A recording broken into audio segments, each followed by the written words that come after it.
बिस्मिल्लाहिर्रहमानिर्रहीम। अस्सलाम वालेकुम नाज़रीन, आप यूट्यूब चैनल देख रहे हैं। मैं इमरान खान हूँ और सबसे बड़ी खबर जो पाकिस्तान में चल रही थी वो तो अरशद नदीम साहब की वापसी है और उनका इस्तकबाल होना चाहिए, कौमी सतह के ऊपर होना चाहिए और एयरपोर्ट पे उनकी फैमिली को, उनके दोस्तों को, सबको जाने देना चाहिए। सबके पासेस बनाने चाहिए, मीडिया को स्पेशल पासेस बनाकर देने चाहिए और उनकी एक यादगार किस्म की वापसी होनी चाहिए। वो अपने माँ बाप को मिलें, अपने दोस्तों को मिलें, अपने रिश्तेदारों को मिलें और उसके बाद डबल डेकर बस के अंदर वो बैठेंगे और लाहौर का एक चक्कर लगाएंगे।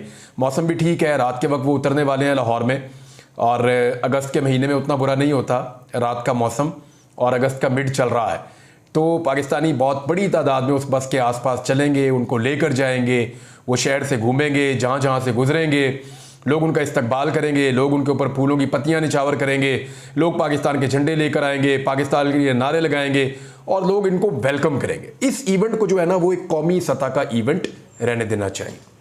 इस इवेंट को पाकिस्तान की यकजहती का इवेंट रहने देना चाहिए।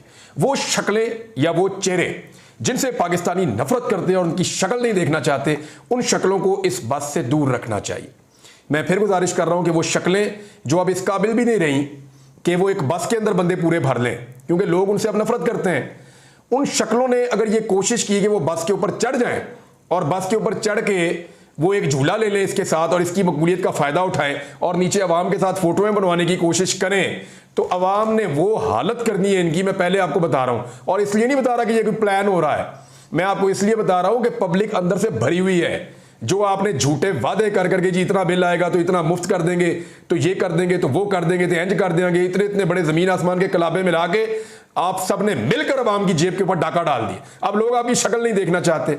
मेरे ख्याल में शहबाज शरीफ को, मरियम नवाज को अगर शौक है तो वो एयरपोर्ट को अवॉइड करें, उस बस को अवॉइड करें और वो एक तकरीब के अंदर बुला के इनको जो इनाम देना वो दें। ये एयरपोर्ट पे जाके पब्लिक स्टंट करना ये गैर जरूरी है। इस वक्त इस जमात की हालत ये, यानी मुझे जो पता चला, पहले तो मुझे पंजाब से ये इन्फॉर्मेशन आई, मेरे कुछ सोर्सेज ने बताया कि जी ये लोग जा रहे हैं एयरपोर्ट पे उसको रिसीव करने के लिए, तो हमें सिक्योरिटी के बड़े सख्त इंतजाम करने पड़ेंगे, तो उनकी फैमिली, उनके फैमिली फ्रेंड्स और बहुत सारे मीडिया वालों को हमें रोकना पड़ेगा जी। और हम उन्हें पासेज इसलिए जारी नहीं कर पाएंगे, लोगों को ज़्यादा अंदर नहीं जाने देंगे और थोड़ा महदूद करेंगे और सिक्योरिटी ज़्यादा करेंगे। वजह यह है जी कि VVIPs आ रहे हैं, एक तो सारा उनके आने का मजा खराब कर देंगे आप। इंडियन क्रिकेट टीम आई थी, उनकी बस के ऊपर कौन सवार हुआ था? कोई भी सवार नहीं हुआ था, तो बस कर दो, बहुत हो गई है, आपकी मकबूलियत खत्म हो गई है। किसी एक आदमी को तो मकबूलियत एंजॉय करने दो पाकिस्तान में, वो चैंपियन है, हीरो है इस मुल्क का, उसको हीरो की तरह आने दे। उसके आसपास आप इकट्ठे होंगे, लोगों को बुरा इमेज जाएगा। मेरे ख्याल में कोई भी पॉलिटिकल पार्टी हो उसको अपने आप को इन चीज़ों से दूर करना चाहिए। हाँ ठीक है, आप तकरीब कर लें बाद में, ऐवान वज़ीर आला में मरियम नवाज साहिबा कर लें और अगर मिलने का शौक है उनके घर जाके मिल लें या अपने घर बुलवा के मिल लें, वहाँ पे उनको जो चेक देना है, जो भी उनको एजाज़ देना है वो उनको वहाँ पे दे दें। सदर साहब ने मिलना है ऐवान सदर में बुला लें, अगर कोई इदारे ने मिलना है वो अपने इदारे में बुला के बाद में मिल लें या जाके उनके घर में मिल लें। शहबाज शरीफ वज़ीर आज़म हाउस में बुला सकते हैं उनको, वहां पे मिल सकते हैं, उनके ऑनर के अंदर एक तकरीब रख सकते हैं, तो ये सारा कुछ कर सकते हैं, सारा कुछ है इनके पास। ये कैश करने जा रहे हैं उसकी पॉपुलैरिटी कि जनाब हम सबसे पहले पहुंचे, हमने इसको बनाया। वो क्या कहते हैं, मुक्के लड़ा लो, आपका विजन है, आपका विजन है, इथों लैके 5 फुट तक को इट नहीं सुट्टी जाती, आपका विजन है। यानी ये आपका कैसा विजन है आपका कि यानी जो पाकिस्तान में कोई कामयाबी हो जाए अपने खाते जबरदस्ती डाल लेते हैं और जो नाकामी हो जाए वो दूसरे के खाते जबरदस्ती डाल देते हैं। आपका विजन है पूरी दुनिया में। आपने ये जुमला बोल के, राना मशहूद साहब, मैं बड़े बड़े अच्छे दोस्त हैं, उन्होंने मजाक बनवा दिया पाकिस्तान का, बड़ा अनफॉर्चुनेट है। तो वो पंजाब हुकूमत की दौड़ें लगी हुई हैं कि जी प्रोटोकॉल इधर देने पड़ेंगे सबको, और अगर बस के अंदर सवार होने का इन्होंने फैसला कर दिया। वैसे मैं आपको ये बताऊं कि मुझे कुछ लोगों ने बताया कि ये बात आगाह की गई है कि बस के उत्ते सवार होना है तो ताड़ी अपनी जिम्मेदारी है। अगर आप बस के ऊपर सवार होना चाहते हैं तो नीचे लोगों की जबानें नहीं हम बंद कर सकते। अगर नीचे से कोई कुछ भी बोलता है तो जमहूरियत अभी वो बोलता है। अब इतना बड़ा इवेंट होगा, ऊपर एक कौमी हीरो है और वो जा रहा है बस के अंदर, नीचे लोग खड़े हुए हैं, वो उसके साथ खड़े हुए देखते हैं किसी ऐसी शक्ल को जिसपे उनको गुस्सा है कि उसने उनकी जेब पे डाका डाला है और वो कोई 2 जुमले बोल देते हैं तो आप उसको गिरफ्तार करेंगे। पूरी दुनिया में पाकिस्तान का क्या इमेज जाएगा? पूरी दुनिया के अंदर पाकिस्तान को खराब करेंगे। लिहाजा अवॉइड करें, बड़े मौके अल्लाह आपको दे देगा सियासत करने के, कहीं और जाकर सियासत कर लीजिएगा। अपनी तो सियासी औकात अब ये रह गई कि बस के अंदर बंदे पूरे नहीं कर सकते आप, तो बस के ऊपर चढ़ने का इन्हें शौक है कि मैं दूसरे की बस पे चढ़ जाऊं और उसके बाद बाहर जो आवाम उसके साथ जा रही है वो सारी मेरी जो है वो मेरे लिए नारे लगाए। लोग आपके लिए नारे नहीं लगाएंगे। पहले भी कई बंदे बेचारे मुअत्तल हो गए इसी चक्कर में, लाहौर वालों को भी अब चैलेंज पड़ा हुआ है, तो मेरे ख्याल में इसे अवॉइड करना चाहिए। एक और बहुत बड़ी खबर है, और ये बड़ी इंपॉर्टेंट खबर है। और ये है जी, जिन लोगों ने ये सोचा ना कि सुप्रीम कोर्ट ऑफ पाकिस्तान के फैसले पर इंप्लीमेंट नहीं होगा, उन्हें लगता है कि ये 41 सीटें, अब फॉर्मूला मैं आपको बता देता हूं। फॉर्मूला ये बनाया गया हुकूमत की जानिब से और उनके सहूलतकारों की जानिब से कि ये जो 41 सीटें मिलने जा रही हैं पाकिस्तान तरीके इंसाफ को, इनको रोक लिया जाए। जो 39 चली गई वो तो चली गई, इन 41 को रोक लिया जाए। जब ये 41 रुक जाएंगे तो ये आजाद उम्मीदवार हो जाएंगे। तो 41 हो गए आजाद, बाकी सारे हो गए पॉलिटिकल पार्टीज के। तो पीटीआई को जब मुतनासिब नुमाइंदगी मिलेगी तो उन्हें 39 सीटों के हिसाब से मिलेगी, 41 के हिसाब से नहीं मिलेगी। तो जब उन्हें 39 के हिसाब से मिलेगी तो उनके नंबर कम हो जाएंगे। ये 41 आजाद उम्मीदवार होंगे और कुछ मखसूस नशिस्तें मुतनासिब नुमाइंदगी के तौर पे बाकी जमातों को भी मिल जाएंगी। तो पीडीएम का जो नुकसान फर्ज करें 20 सीटों का हो रहा था, तो वो कम होकर अब 8-10 सीटों का रह जाएगा। और वो पूरा करने के लिए इतने सारे आजाद यहां फिर रहे, तो उन्हें मजबूर किया जा सकता है आईनी तरमीम में, क्योंकि आजाद रुकन असेंबली के ऊपर डिफेक्शन क्लॉज भी नहीं लगती। तो अब इनका ये फार्मूला था, लेकिन उस फार्मूले पे पानी फेंक दिया जस्टिस मंसूर अली शाह साहब ने। उन्होंने कहा क्या, उनका आग लगा देने वाला स्टेटमेंट है। बहुत सारे लोग छलांगे मार रहे हैं, तत्ते तवे पे बैठे हुए हैं। उसकी वजह मैं आपको बताता हूं, जरा स्टेटमेंट आप सुने, मैं आपको पढ़ के सुनाता हूं कि जस्टिस मंसूर अली शाह साहब ने एक तकरीब में क्या कहा फैसले पर अमल दरामद के हवाले से, और कितनी दफा कहा आप हैरान हो जाएंगे। यानी बार बार कहा, 1 दफा, 2 दफा, 3 दफा, 4 दफा, 5 दफा, बार बार उन्होंने कहा। और कैसे कहा, जरा ये अल्फाज आप देखें। हाल ही में हमने कहा, हमने हाल ही में भी ये बात की है, ये बात बिल्कुल क्लियर कर लें, ये कभी नहीं हो सकता कि सुप्रीम कोर्ट की जजमेंट पर अमल दरामद ना हो। बड़ा जोर देकर उन्होंने कहा यह नहीं हो सकता, ये आइन में है, ये आइन की खिलाफ वर्जी होगी अगर ऐसा सोचा जाएगा तो।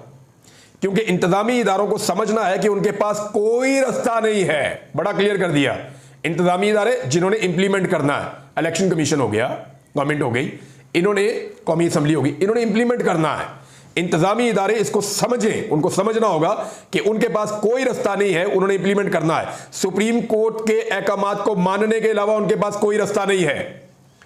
और ये मैं नहीं कह रहा, ये आईने पाकिस्तान कह रहा है, आइन का ये स्ट्रक्चर है और ये अथॉरिटी ड्रॉ करती है सुप्रीम कोर्ट ऑफ पाकिस्तान आइन से। पाकिस्तान का आइन पाकिस्तान सुप्रीम कोर्ट को ये अथॉरिटी देता है कि उसके फैसलों पर अमल दरामद होना है, और ये आइन में लिखा है, मैं नहीं कह रहा, किसी और डॉक्यूमेंट से नहीं हो रहा, ये आइन से हो रहा है। यानी कहीं और नहीं लिखा हुआ, आइन के अंदर लिखा हुआ है। किसी के पास चॉइस ही नहीं है, कोई ऑप्शन नहीं है कि वो बयान करे कि ठीक है या नहीं है या गलत है। यानी ये जो कहा गया ना एक अकलियती फैसले में, इख्तलाफी फैसले में, कि जनाब गैर आईनी चीज के ऊपर अमल दरामद ना करो, किसी के पास चॉइस ही नहीं है। ये तो चॉइस है ही नहीं कि ठीक है या गलत करें। आइन कहता है ये फैसला है, इस पर अमल दरामद होना है। फिर कहा उन्होंने यही तरीका है, या फिर तब्दील कर दें सारा स्ट्रक्चर, कुछ और बना लें, यानी आइन ही तब्दील कर दें अगर आपने करना है तो। उसके लिए तो इनके पास मेजॉरिटी है नहीं, ये कर नहीं पाएंगे। मगर इस वक्त का जो आइन है, जो इस वक्त पाकिस्तान में है और जो उसका स्ट्रक्चर है, उसके मुताबिक तो यही पोजीशन है और इसे डिसरिगार्ड और डिले नहीं किया जा सकता, यानी इसके अंदर ताखीर नहीं की जा सकती किसी फैसले को भी, वरना आप सारा लीगल सिस्टम बिगाड़ कर रख देंगे। यानी जो आप करना चाहते हैं ना, जो हुकूमत की ख्वाहिश है, उन्होंने कहा जी आप तो सारा लीगल सिस्टम बिगाड़ कर रख देंगे, इसका सारा बैलेंस आप खराब कर देंगे। आइन का और लीगल सिस्टम का अगर आप इस तरफ चल पड़े कि फैसलों पर अमल दरामद नहीं होना चाहिए, ये हो नहीं सकता। उन्होंने एक बार फिर कहा कि आप ये कैसे कह सकते हैं फैसलों पर अमल दरामद नहीं होना चाहिए, ये हो ही नहीं सकता।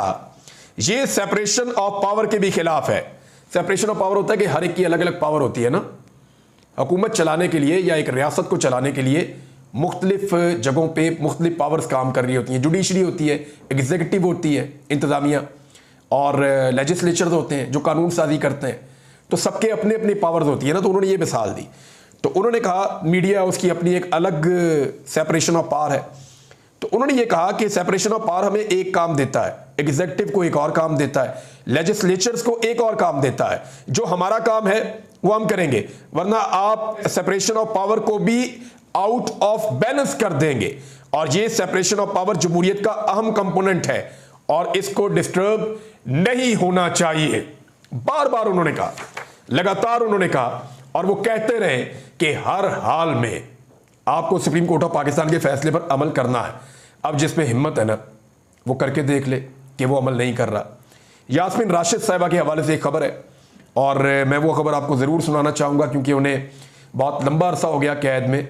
रोज़ाना वो नवाज शरीफ को शिकस्त देती हैं। नवाज शरीफ चाहते तो एक दफ़ा हार जाते उनसे, लेकिन नवाज शरीफ ने पसंद किया कि वो रोज़ाना यास्मीन राशिद से हारेंगे। तो उन्होंने कहा कि 9 मई के पुरतशद्दुद वाक़यात से मुताल्लिक अपने खिलाफ दर्ज मुकदमात में ज़मानत की दरख्वास्त पर समाअत के दौरान उन्होंने जज से कहा, अगर मुझे जेल में कुछ हुआ तो जिम्मेदार आप होंगे, सिर्फ मेरी नहीं सब दोस्तों की ज़मानतें होनी चाहिए। देखिए आज भी वो खातून कह रही है कि मेरी ज़मानत अकेली की नहीं, सारों की ज़मानतें होनी चाहिए और सबको बाहर आना चाहिए। ये है लीडर, ये एक माँ की तरह वो डील करती हैं, एक लीडर की तरह वो डील करती हैं और उनका ये कहना है कि कुछ भी हो मैंने अकेले ने बाहर नहीं आना, सबको बाहर आना चाहिए। फिर शाह महमूद कुरैशी दौरान समाअत रोस्टम पर आए और कुरान मजीद पर हलफ लेने की इस्तदा की। उन्होंने कहा कि अदालत मेरा और प्रोसिक्यूशन का कुरान मजीद पर हलफ ले, सबूत और गवाहों को छोड़े, अब बात कुरान मजीद के हलफ के ऊपर होगी। उन्होंने कहा हलफ ले ले अगर हम जिम्मेदार हैं, मैं बताता हूं मैं इसके लिए जिम्मेदार नहीं हूं। शाह महमूद कुरैशी साहब ने तो यह भी कहा कि 40 साल हो गए मेरी सियासत, 39 साल मेरे ऊपर एक भी पर्चा नहीं हुआ, ये 40वें साल मेरे ऊपर 55 पर्चे हो गए। ये कैसा साल था? ये वो साल था शाह साहब जब एस्टेब्लिशमेंट आपके खिलाफ हो गई। ये वो साल था जब पाकिस्तान में पूरा निज़ाम एक तरफ खड़ा था और आप इमरान खान के साथ दूसरी तरफ खड़े थे। बहरहाल शाह महमूद कुरैशी साहब ने जो बात की वो मैंने आपके सामने रख दी। उन्होंने कहा कि इमरान खान एक सियासी हकीकत है, ये भी कहा उन्होंने, और उसको तस्लीम किए बगैर मुल्क में इस्तेहकाम नहीं आ सकता। 75 सालों से गद्दारी के सर्टिफिकेट बांटे जा रहे हैं, एक दूसरे को गद्दार कहना बंद होना चाहिए। बलोच रहनुमा नवाब अकबर बुगटी के साथ जो हुआ वो जुल्म था, अकबर बुगटी एंटी पाकिस्तान नहीं था। उन्होंने कहा महमूद अचकज़ई जमहूरी सोच रखने वाले शख्स हैं, जमहूरी और आईनी सोच रखने वाला शख्स गद्दार नहीं हो सकता। बलूचिस्तान में अमन का रास्ता मुज़ाकरात से गुजरता है, ये उन्होंने कहा। और बलूचिस्तान को मैं आपको ये बता दूं कि बलोच यकजहती कमेटी ने इतना बड़ा प्रोटेस्ट किया तुरबत में कि कोई पॉलिटिकल पार्टी मेरी नज़र में वहां ऐसा नहीं कर सकती। आज वो बलूचिस्तान की सबसे बड़ी सियासी और समाजी आवाज़ बनकर उभरे हैं। यानी उनके बारे में थोड़े दिन पहले ये कहा गया कि वो गद्दार हैं या गद्दारों की प्रॉक्सी है, तो फिर तो पूरा बलूचिस्तान ही गद्दार हो गया मेरे हिसाब में। भाई उनका जलसा होता है, लोग छतों के ऊपर, गलियों के अंदर, सड़कों के अंदर, मैदान के अंदर, स्टेज के ऊपर बगैर इंतजामात के लोग इकट्ठे हो जाते हैं। वो बताते हैं फलां जगह जलसा करेंगे, एक छत के ऊपर एक लड़की खड़ी होती है अकेली, मारंग बलूच, या उसके साथ 2-3 और खवातीन है। वो जब खड़े हो जाते हैं तो पूरा बलूचिस्तान आकर खड़ा हो जाता है। यानी उन्हें अब कोई बहुत बड़ी बड़ी पॉलिटिकल पार्टियों की आवाज़ों की जरूरत नहीं है, वो खुद एक बहुत बड़ी आवाज़ बन गए बलूचिस्तान की। तो उन्होंने बहुत बड़ा जलसा किया है। बलूचिस्तान की जो बलोच यकजहती कमेटी है, मेरे ख्याल में उनके मुतालबात माने जाने चाहिए और अभी कुछ उनके साथ चीज़ें गवर्नमेंट की तय भी हो रही हैं, जो इतलात आ रही हैं, जो बड़ी खुशाइन बात है। उमर अयूब साहब ने एक स्टेटमेंट दिया और ये बड़ी अहम बात है जो उमर अयूब साहब ने कही है। उन्होंने कहा कि फौज, FC, इंटेलिजेंस एजेंसियां रियासत की मुलाजिम हैं, इदारों को अपनी हुदूद में रहना चाहिए। इमरान खान 9 मई की CCTV फुटेज के लिए केस करेंगे, ये भी उन्होंने कह दिया। दो चीजें हो गई, इमरान खान साहब कह रहे हैं 9 मई की मैं CCTV फुटेज भी मांगूंगा और 9 मई पे मैं रेंजर्स के ऊपर मुकदमा करूंगा जिन्होंने मुझे गैर कानूनी तौर पे इस्लामाबाद हाई कोर्ट से अगवा किया था। ये दो चीजें इमरान खान साहब कह रहे हैं, उसमें काफी लोग जख्मी भी हो गए थे। अच्छा, ये अब क्योंकि पाकिस्तान तहरीक इंसाफ इस वक्त एक ऐसी पोजीशन में जहां वो ये चाहते हैं कि इदारे अपने रोल में वापस जाएं, तो वो बार बार तनकीद करते हैं एस्टेब्लिशमें के ऊपर, एजेंसियों के ऊपर, फौज के ऊपर, कि वो अपने आईनी रोल के अंदर रहें, सियासत में मुदाखलत ना करें। जब माजी में दूसरी पॉलिटिकल पार्टी अपोजिशन में थी तो वो भी यही मुतालबात करती थी। मेरे ख्याल में जब तक कि पाकिस्तान की सारी पॉलिटिकल पार्टीज इस एक नुक्ते पे इकट्ठी नहीं हो जाती और एक चार्टर नहीं बन जाता कि आज के बाद हम हर हाल में, यानी चार्टर ऑफ डेमोक्रेसी करने वाली सारी पार्टियां इस वक्त जो है वो हाथ में बूट पॉलिश पकड़ के रेस लगी हुई है कि ज्यादा अच्छी पॉलिश मैं करता हूं या ज्यादा अच्छी पॉलिश मैं करती हूं, ये मुकाबला चल रहा है। तो ये करने की बजाय सारे मिलकर बैठ के अपने इदारों को उनके आईनी रोल के अंदर लेकर जाएं ताकि पाकिस्तान में जमहूरियत सही तरह आगे बढ़े और आप अपनी जिम्मेदारी अदा करें, इदारे अपनी जिम्मेदारी अदा करें, फिर पाकिस्तान आगे बढ़ जाएगा। बहरहाल उमर अयूब साहब का स्टेटमेंट मैंने आपके सामने रखा। हाजी इम्तियाज चौधरी साहब जो मेंबर कौमी असम्बली हैं, जिन्हें अगवा किया गया था, उनके लिए इतला आई है गुजरांवाला से, जेल से, कि उनकी हालत बहुत ख़राब है। ये उनकी फैमिली से भी मेरी बात हुई है और वो ये बता रहे हैं कि 3 दिन हो गए गुजरांवाला जेल के अंदर उनको फैमिली से नहीं मिलने दिया जा रहा, किसी से मुलाकात नहीं करवाई जा रही, बल्कि उनके ऊपर बहुत ज़मीन तंग की हुई है हाजी साहब के ऊपर, और जेल के अंदर भी कोई लोग उनको नहीं मिल पा रहे। लेकिन ये इतला आई है कि जेल में उनकी अपनी हालत बहुत ख़राब है, और यानी जेल के अंदर क्या एक और जेल बनी हुई है, ये भी उनकी फैमिली ने मेरे से सवाल किया तो मैंने आपके सामने रख दिया। एक्चुअली ये तो अब स्पीकर कौमी असम्बली को चाहिए कि उनको बुलाएं ताकि वो असम्बली में आकर बताएं और उनकी हालत देखें कि उनकी हालत क्या कर दी गई है। जमात इस्लामी ने दो काम एक साथ कर दिए, बड़े अजीब है। एक तो मैंने आपसे कहा ना कि जमात इस्लामी का धरना पाकिस्तान की तारीख का वो वाहिद धरना है जो जिस दिन खत्म हुआ उस दिन वो बिजली की कीमत कम करने के लिए आए थे और बिजली की कीमत ज्यादा करवाकर वो खत्म हुआ।